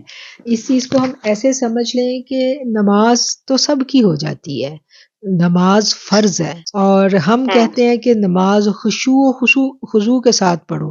اب ایک بندہ خشوع و خضوع سے نماز پڑھتا ہے، دوسرا بندہ صرف آ کے نماز پڑھ کے چلا جاتا ہے. ہم کہتے ہیں ٹکرا مار کے چلا گیا، کہتے ہیں نا کوئی بھی بچہ یا ارد گرد. تو اب یہ نہیں ہے کہ جس نے صرف ٹکرے ماری ہیں ہماری نظر میں ٹکرے ہیں، یا جو بظاہر بالکل وہ ایسے نماز جیسے گلوں ہلا کے گیا، تو یہ کہیں نہیں ہے کہ اس کا فرض ادا نہیں ہوا. یہ ہمیں کہیں نہیں ملتا. دیکھو اس نے کوشش تو کی ہے نا، وہ باغی تو نہیں ہے، اس نے کوشش کی ہے. یہ ابتدا ہے، یہ پہلا سٹیپ ہے، اور جب پہلا قدم آپ اٹھائیں گے تو آپ اندر تک چینج نہیں ہوں گے، ٹائم لگے گا.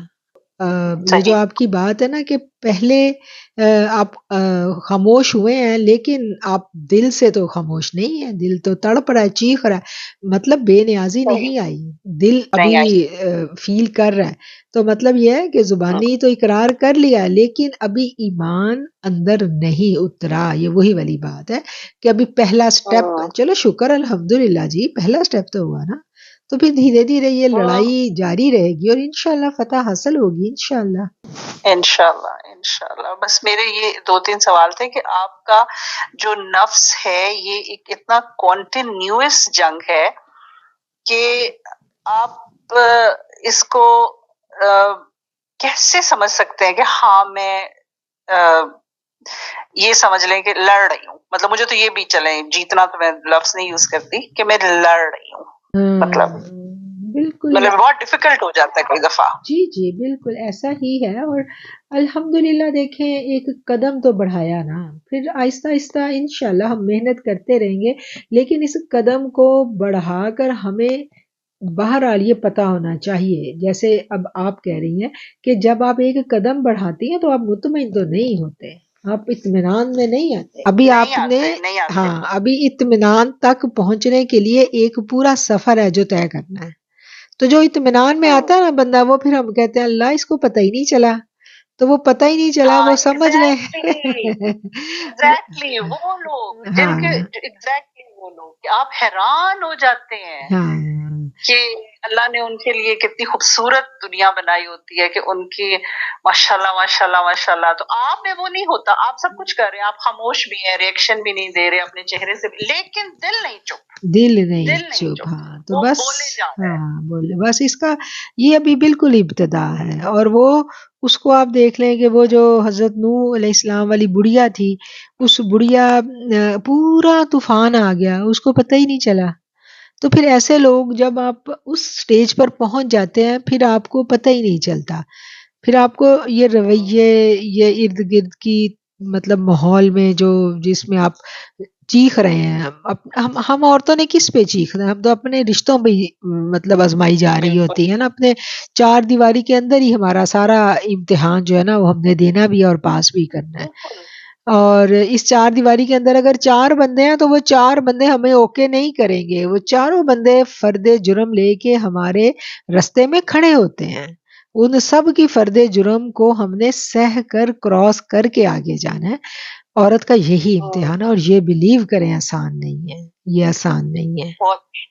اور اس سے پھر بے نیازی اللہ دیتا ہے، اللہ دیتا ہے، ورنہ تو ہم چیختے رہتے ہیں اس نے ایسے کیا تو اس نے ایسے کیا تو اس نے ایسے کیوں کیا، آپ اس کی بات کے پیچھے کیوں لگے، مطلب ہمارے تو اعتراضات ختم نہیں ہوتے، تو بس بات ہاں بات وہی ہے کہ جب آپ قبول کر لیے جاتے ہیں نا بس پھر وہ کملی والا کملی میں چھپا ہی لیتا ہے، بس وہ جب چھپا لے تو پھر بندہ واقعی چھپ جاتا ہے، پھر کوئی نہیں سمجھ آتی کیا ہو رہا ہے، اور پھر بس پھر وہی الف تینو درکار، پھر الف پہ ہی سارا سودا مک جاتا ہے، دعاؤں میں یاد رکھیں۔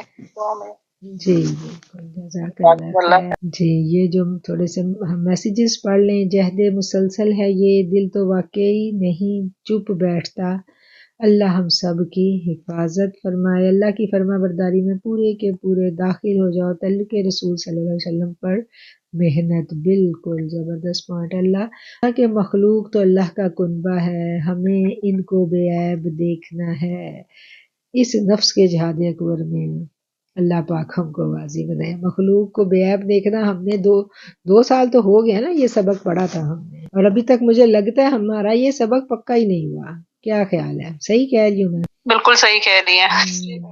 میرا خیال ہے مختلف سچویشن میں خود کو سنبھالنا آ گیا سائے منزل، ہمارا بھی یہی مسئلہ ہے، ہم جج کرتے ہیں لوگوں کو، بالکل جی۔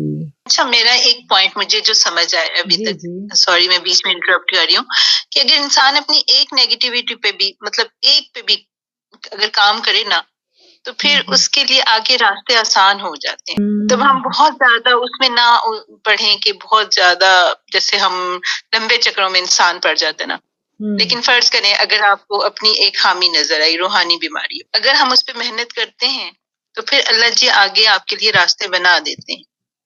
یہ میرا پرسنل وہ ہے ایکسپیرینس. ایسا ہے، لیکن میری امی کہا کرتی تھی کملی جوں جوں پیجے تو پاری ہوئے، اور اس کو ہم اپنی تعلیمی لینگویج میں دیکھیں تو ایک امتحان کے بعد اگر ہائی اسکول کا ایگزام ہے تو میری جان یونیورسٹی کا ایگزام بھی دینا ہی پڑتا ہے. ایسا نہیں ہے، یونیورسٹی کا ایگزام بھی آتا ہے کالج کے بعد. اگر اسکول کے بعد کالج آیا نا تو کالج کے بعد یونیورسٹی بھی آئے گی. اور یہ امتحان سے نہیں ہے کہ ختم نہیں ہوتے. ہاں تھوڑی سی اللہ بریک دیتا ہے سینٹر میں سستانے کے لیے، تھوڑا ٹائم مل جاتا ہے ہمیں. امتحان وہ جو ہم پھر دعائیں مانگتے ہیں ان سے بھی نہیں کچھ ہوتا. نہیں وہ گزرتے ہیں نا. مطلب دیکھیں امتحان گزرنے ہیں تو اگلا سٹیپ آنا ہے نا. درجات کی بلندی جو ہے، درجات کی بلندی کیسے ملنی ہے ہمیں؟ ہم چاہ رہے ہوتے ہیں کہ یہ دنیا جنت بن جائے، امتحان بھی نہ ہو، مزے بھی ہوں. یا ہم اپنے آپ کو اگر مطلب ایک حد تک اپنی اصلاح کر لیں گے تو کام مطلب ہم سیف زون میں آ جائیں گے.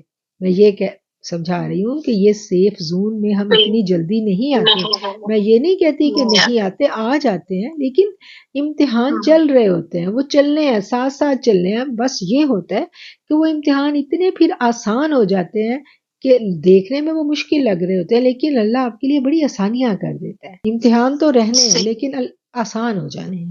جیسے بیٹھا ہے وہ ایک قدم آپ اللہ تعالیٰ کی طرف چلیں تو اللہ 10 قدم آپ کی طرف چلتا ہے. اگر انسان جس چیز کی کوشش کرتا ہے اللہ تعالیٰ اس کی ہیلپ بھی تو کرتے ہیں نا. اچھائی کی طرف کرے گا اللہ تعالیٰ اچھائی میں اس کی ہیلپ کرتا جاتے ہیں. اور چوری کرنے میں ٹرائی کرتا ہے تو اللہ اس کام میں بھی ہیلپ کر دیتے ہیں، وہ بھی کامیاب ہو جاتا ہے. تو انسان کی ٹرائی ہے، اللہ تعالیٰ پھر ایک قدم آپ چلو 10 اللہ تعالیٰ آپ کی طرف آتے ہیں. تو آستہ آستہ اللہ تعالیٰ بڑا جی ہیلپ بھی بالکل کرتے ہیں. بالکل ایسا ہی ہے، کوشش ہونی چاہیے انسان کی. بالکل. اللہ کا شکر اب تو بالکل ٹھیک ہوں. میرا یہ خیال ہے کہ جب ہم کوئی ایسا کام کر رہے ہیں کہ جو کہ اللہ کی مخلوق کے لیے آسانی کا باعث بن رہا ہے، تو اٹ مینس کہ دونوں طرف سے راضی برضا ہے. اللہ بھی ہم سے راضی ہے اور ہم بھی راضی ہیں. میرے خیال میں یہ ایک نشانی ہے کہ اگر ہم اللہ کی مخلوق کے لیے ایون ہے کہ صرف ایک ہی چلو بندے کے لیے صحیح وہ ہم سے باعث آسانی کا باعث ہے، تو اٹ مینس کہ جس کو کہتے ہیں نا خدمت، ہاں جی یہ آپ کہنا چاہ رہی ہیں. ہاں جی، ہم بے غرض ہو کے اگر کسی کی کر رہے ہیں، بندہ جب اگر ہم خدمت کی کوئی دن میں ایسا دن گزرا کہ جب ہم اللہ کی مخلوق کی خدمت نہیں کر سکے، اٹ مینس کہ ہم نے کوئی ایسا کام کیا کہ اللہ پاک نے ہمیں اس قابل نہیں سمجھا کہ ہم اللہ کی مخلوق کی خدمت کر سکے. اچھا، یہ جو مخلوق کی خدمت ہے نا، یہ شارٹ کٹ ہے. یہ خدمت والا جو کام ہے نا مصباح جی، آپ نے بہت اچھا پوائنٹ یہاں پر ہمیں یاد کروا دیا. بہت ساری جو ریاضت اور بہت ساری عبادات جو ہے نا وہ وہاں تک نہیں لے کے جاتی جہاں پر آپ کو صرف خدمت لے جاتی ہے. کیونکہ آپ کو من مارنا پڑتا ہے. ہاں، خدمت میں نفس مرتا ہے نا، اور کیونکہ دوسرا بندہ بہت ریئر ہوتا ہے کہ آپ کو دوسری طرف سے اچھائی ملتی ہے. آپ جتنی بھی خدمت کریں نا، آپ کو دوسری طرف سے کوئی نہ کوئی برائی ہی ملتی ہے. عبادت آپ کرتے ہیں وہ آپ کو پتہ ہے کہ اللہ نے اس کا آپ کو دل مطمئن ہو رہا ہے، لیکن خدمت کرتے ہوئے ایسا ہوتا ہے کہ موسٹلی آپ کو آگے سے بات ہی جو کسر رہ جاتی ہے نا اس پہ لوگ پوائنٹ آؤٹ کرتے ہیں کہ یہ چیز اور جس نے یہ کام کی اور کسر نہ بھی رہے تو بھی لوگ نکال لیتے ہیں، کوئی نہ کوئی نکال لیتے ہیں. ہاں، وہ کیوں نکالتے ہیں؟ یہ بات ہم نے اپنے ایک لیکچر میں پڑھی تھی کہ کیوں نکالتے ہیں. یہ کب ہوتا ہے؟ یاد ہے کسی کو اس کا پوائنٹ؟ حضرت علی کے قول کے اوپر جب ہم نے ایک نشست کی، کیونکہ جب ہم چاہتے ہیں کہ احسان اگلا ہمارا مانے، جب ہم مخلوق سے بدلہ چاہیں گے تو پھر ہمیں مخلوق کے حوالے کر دیا جائے گا. اللہ اسی سے ہمیں آپ کو کرواتا ہے. بالکل بالکل، یہ بڑا آپ نے زبردست پوائنٹ بتایا ہے کہ جو شارٹ کٹ ہے قربت پانے میں، اللہ کا قرب پانے میں، یہ بہت شارٹ کٹ ہوتا ہے جو خدمت کی راہ پا لے. تو خدمت کے ذریعے آپ بہت جلدی مطلب منازل طے ہوتی ہیں. بہت اچھا پوائنٹ آپ نے بتایا، جزاک اللہ. السلام علیکم ورحمۃ اللہ وبرکاتہ. وعلیکم السلام ورحمۃ اللہ وبرکاتہ. جی ماشاءاللہ بہت اچھا یہ ہمارا ٹاپک جا رہا ہے اور اتنی چیزیں سیکھنے کو مل رہی ہیں. بالخصوص جو شازیہ جی نے ٹاپک چھیڑا تو اس نے تو ہمیں اندر سے ہلا کے رکھ دیا. تو میں جب پچھلی کلاس لی تھی اس کے بعد سے یہی ٹاپک جو نفس کے سٹیپس ہیں میں سوچ رہی تھی کہ شاید اگلا لیکچر ایسے آ جائے کہ کوئی ہمیں پتہ چلے کہ کیا ہمیں کیسے پتہ چلے کہ ہم نفس کا کوئی ایک سٹیپ بھی پار کر سکیں، کوئی ایک سیڑھی بھی چڑھ سکیں، مطلب کسی پچھلے مقام کو چھوڑ کے ہم اگلے مقام پہ گئے ہیں یا نہیں گئے، کیونکہ اس میں ہمارے اساتذہ کی محنت ہے اور جو ہے ان کی دعائیں بھی ہیں، سب کچھ ہے. تو پھر ہمیں اپنے اندر یہ بھی غور کرنا چاہیے کہ کیا ہم نے پچھلے مقام کو چھوڑ دیا ہے یا ہم ابھی تک پیچھے کھڑے ہیں یا پیچھے مڑ مڑ کے دیکھ رہے ہیں، آگے کی کوشش کر رہے ہیں یا نہیں کر رہے، کہاں تک پہنچے. تو ہے تو مشکل، میں یہ نہیں کہتی کہ میں بہت زیادہ آگے چلی گئی ہوں یا یہ ہے وہ ہے، لیکن اتنا ضرور ہے کہ جب سے یہ پھر میں نے غور کیا کہ پہلے جو عادات مطلب ایسے تھی نا، جیسے شازیہ جی نے کہا کہ دوسروں پہ غصہ آتا تھا تو وہ پھر کم ہو گیا، دوسروں کے عیب نظر آتے تھے تو وہ اتنے ہوئے کہ بس اب کسی کا نظر آتا نہیں، اپنے مطلب جو چیز غلطی نظر آتی ہے وہ اپنے میں نظر آتی ہے، دوسروں میں پھر بھی کوئی نہ کوئی خوبی نظر نہیں، اچھا اس میں یہ خوبی جو ہے نا تو میں اس سے بھی محروم ہوں. مطلب یہ تھوڑی سی جو ہے نا پہلے سے ایک الحمدللہ ثم الحمدللہ، اللہ پاک اس پہ قائم رکھے، اور میرے اساتذہ کرام کی جو محنت ہے اللہ تعالیٰ اس کا ہمیں جو ہے نا اجر دے، ان کو بھی اور ہمیں بھی. تو یہ چیزیں تو چھوٹی ہیں، غیبت پہلے ہوتی تھی اب ناپسند ہوتی ہے. پہلے ایسے ہوتا تھا کہ گناہ پہ کر گئے تو مطلب ڈٹ جاتے تھے کہ نہیں ہم نے تو ٹھیک کیا نا، ہم نے کون سا ایسے کیا. اب یہ ہے کہ اس پہ ڈٹنے کی بجائے ملامت شروع ہو جاتی ہے، بہت زیادہ اندرونی ملامت شروع ہو جاتی ہے، اور اس کے تصور سے ڈر خوف سا آنے شروع ہو جاتا ہے. تیسری چیز یہ ہے، بلکہ میں خود ایسے ہوا کہ پچھلے ایک ہفتے کے دوران میرے اندر ایسا نفس نے حملہ کیا کہ میں بالکل جیسے گرنے کو آ گئی ہوں اور میں بے بس ہو گئی. پھر میں نے مطلب ایسے کیا کہ اللہ کے حضور گڑ گڑا کے اللہ میں بے بس ہوں، میں نہیں لڑ سکتی، میں تو عاجز ہوں، میں تیری بندی ہوں، کمزور ہوں، اور میرے اوپر اتنا بوجھ نہ ڈال جو مجھ سے نہ اٹھایا جائے. پھر یہ ہوتا ہے کہ اللہ تعالیٰ کی جب مدد ہوتی ہے، جب ہم اس سے مدد مانگتے ہیں اپنے نفس کے خلاف، تو پھر یہ ہوتا ہے کہ جب کوئی وسوسہ جو ہی ذہن میں اٹھا نا تو فوراً میں نے شروع کر لینا کہ سوچنا کہ اس دل میں جہاں وسوسہ اٹھا ہے ادھر میرا رب بھی ہے، اور وہ میری سوچ سے پہلے یہاں پہ ہے، اور وہ میری سوچ کو دیکھ رہا ہے اور اس کے قریب ہے. وہ کیا کہے گا کہ یہ میرا بندہ کس چیز پہ سوچ رہا ہے، حالانکہ وہ ایک سوچ تھی، اور اس سوچ نے مجھے اتنا تنگ کیا کہ میں کہوں کہ یا اللہ یہ کیسی سوچ میرے پر مسلط ہو گئی ہے کہ اس نے مجھے اتنا ٹارچر کر دیا کہ دن رات میں جو ہے نا تنگ ہو گئی ہوں. اور پھر اس پہ جب ہم اللہ تعالیٰ سے جب خلوص نیت سے سچے دل سے جب مدد مانگتے ہیں نا، پھر کیا ہوتا ہے کہ ہماری اندرونی ایک پریکٹس اللہ تعالیٰ خود ہی شروع کروا دیتا ہے.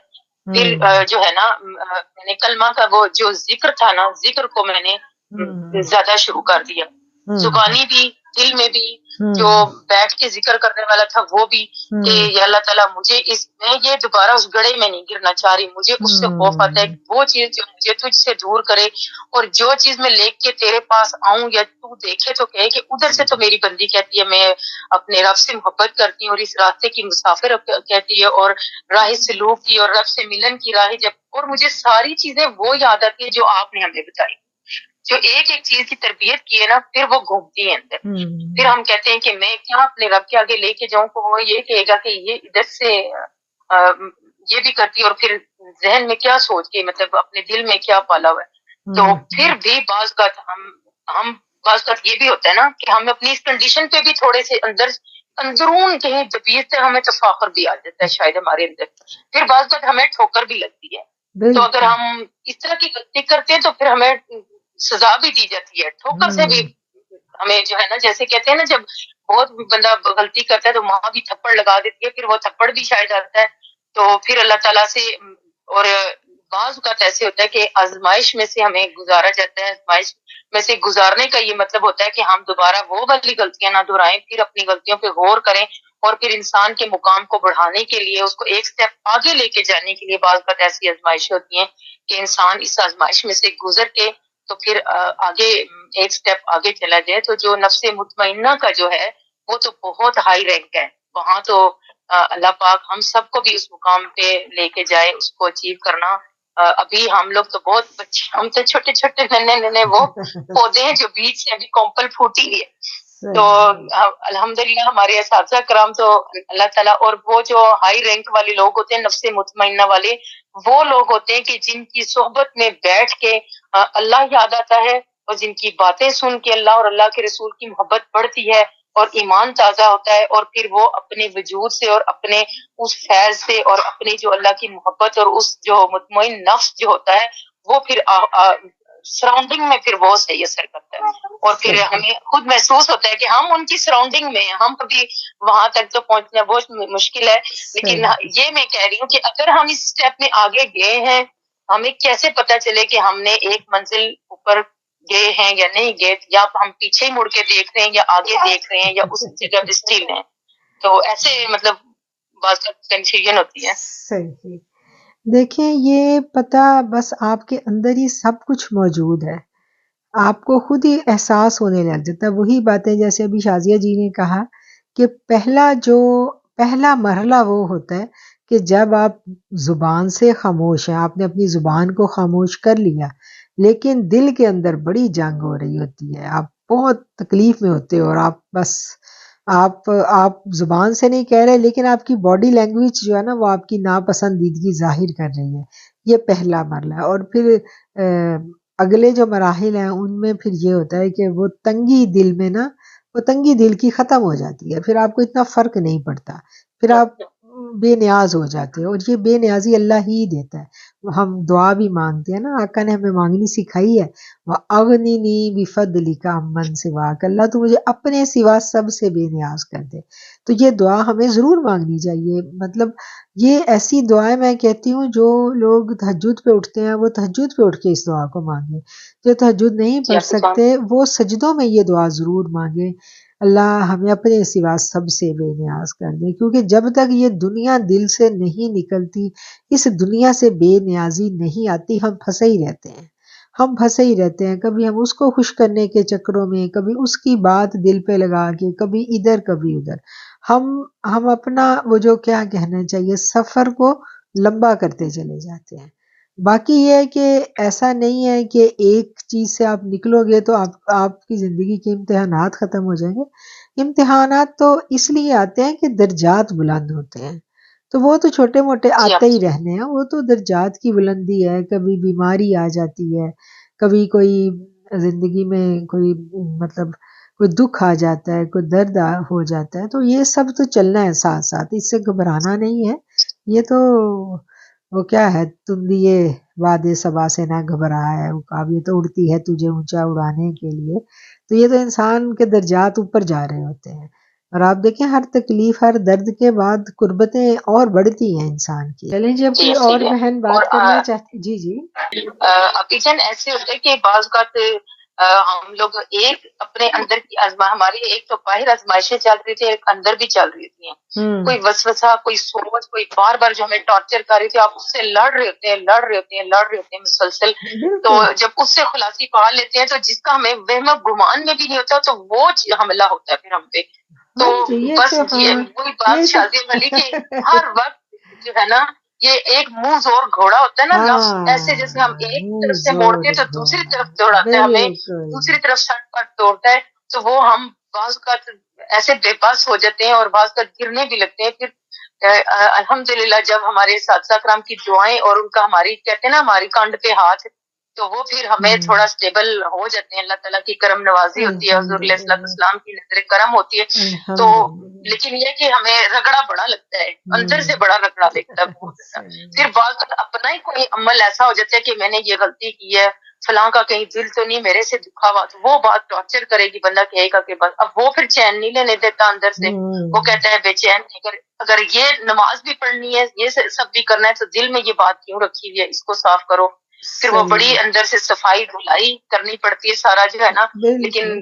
بہت رگڑے لگتے ہیں، رگڑے بہت لگتے ہیں اندر کے، میں تو اندر کے ہی اس سے نہیں نکل رہی، باہر تو باہر ہوگا، تو میرے تو ہر وقت یہ جنگ جدل اندر جو ہے نا وہ چلتی رہتی ہے، اور بعض کا جو ہے نا کہتی ہے اللہ تعالیٰ تو ہی میری مدد کرنا اور مجھے سیدھے راستے پہ چلانا، اور اپنے پیارے حبیب علیہ السلام کے راستے پہ، پھر جو ایاک نعبد و ایاک نستعین اہدنا الصراط المستقیم جو صراط الذین انعمت علیہم، بس پھر اس کا جو ہے نا اندر تھوڑا تھوڑا ورد کر لیتے ہیں کہ اللہ ان کے راستے پہ ہمیں چلا، ہم کمزور ہیں اور میں بے بس عاجز اور مجبور، اور وہ ایسا انسان اللہ تعالیٰ کی بارگاہ میں سرنڈر مطلب ہو جاتے ہیں نا کہ اللہ بس ہو گئی میری، میں تو خود کچھ بھی نہیں ہوں، بچانا تو تو نہیں ہے، تو میری بات سن میں تھک گئی، عاجز ہو گئی، مجبور ہو گئی. اللہ ہی پہنچاتا ہے. بالکل بالکل، جزاک اللہ جی، بہت شکریہ. انشاءاللہ. السلام علیکم باجی جان. وعلیکم السلام. بی بی جان، میں نے کافی لیٹ ہی جوائن کی ہے، لیکن آپ کا جو پیچھا والا لیکچر تھا اس میں آپ نے یہ بات کی تھی کہ جو عورتیں ہیں وہ میری مس سمیت زیادہ شکوے میں پڑی رہتی ہوتی ہیں، خامدوں کے شکوے زیادہ کرتی ہیں خامدوں کے لیے، دکھی ہوتی ہیں اور مردوں سے زیادہ گلا شکوہ کرتی ہیں. بلیو کریں، صرف شوہر کی آزمائش کو جو عورت سہ لیتی ہے نا، سہ لیتی ہے، ایسا ایسا مقام پاتی ہے، ایسا ایسا مقام میں نے آنکھوں سے دیکھا ہے ان عورتوں کو کہ جو میں سوچتی ہوں کہ یار یہ اس ادھر تک کیسے پہنچے، ادھر تک تو کوئی عورت نہیں پہنچ سکتی. اور جب ان کے قریب جاؤ تو پتہ چلتا ہے کہ صرف مطلب اسی امتحان میں انہوں نے صبر اور استقامت کا مظاہرہ کیا، اور پھر میرا رب دیتا ہے نا، اس کو پتہ ہوتا ہے نا، اس کو پتہ ہوتا ہے کہ یہ میری بندی جو صبر کر رہی ہے تو صبر بہت بہت بہت نوازتا ہے، وہ ایسا نہیں ہے. بس اللہ خیر فرمائے، اللہ تعالیٰ سب کے لیے آسان کرے، اور ہر جو صبر کا گھونٹ جو عورت پیتی ہے پھر اللہ تعالیٰ اس پہ کرم بھی کرتا ہے انشاءاللہ. جی اب ہم بڑا کرم کرتے ہیں، بڑا، اور پھر دل بالکل بے نیاز ہو جاتا ہے، بے نیاز وہ اللہ دے دیتا نا، پھر اللہ بے نیازی ہو جاتا ہے بے نیاز. چلیں جی، آج ہم اب اپنی دعا سے پہلے مصطفیٰ جانے رحمت پہ لاکھوں سلام، شمع بز میں ہدایت پہ لاکھوں سلام، سیدہ ساجدہ طیبہ زہرا، سیدہ ساجدہ طیبہ طاہرہ، جانے احمد کی راحت پہ لاکھوں سلام، مصطفیٰ جانے رحمت پہ لاکھوں سلام. کوئی انسان کہاں پورے عالم میں ہے، کوئی انسان کہاں پورے عالم میں ہے، اہل بیت و اطہار پہ لاکھوں سلام، مصطفیٰ جانے رحمت پہ لاکھوں سلام. جن کے شوہر پہ خنجر چلایا گیا، جن کے بیٹوں کو خون میں نہلایا گیا، ان خاتون جنت پہ لاکھوں سلام، مصطفیٰ جانے رحمت پہ لاکھوں سلام. جس کا آنچل نہ دیکھا ماؤ مہر نے، جس کا آنچل نہ دیکھا ماؤ مہر نے، جس کا آنچل نہ دیکھا ماؤ مہر نے، اس ردائے نزاہت پہ لاکھوں سلام، مصطفیٰ جانے رحمت پہ لاکھوں سلام،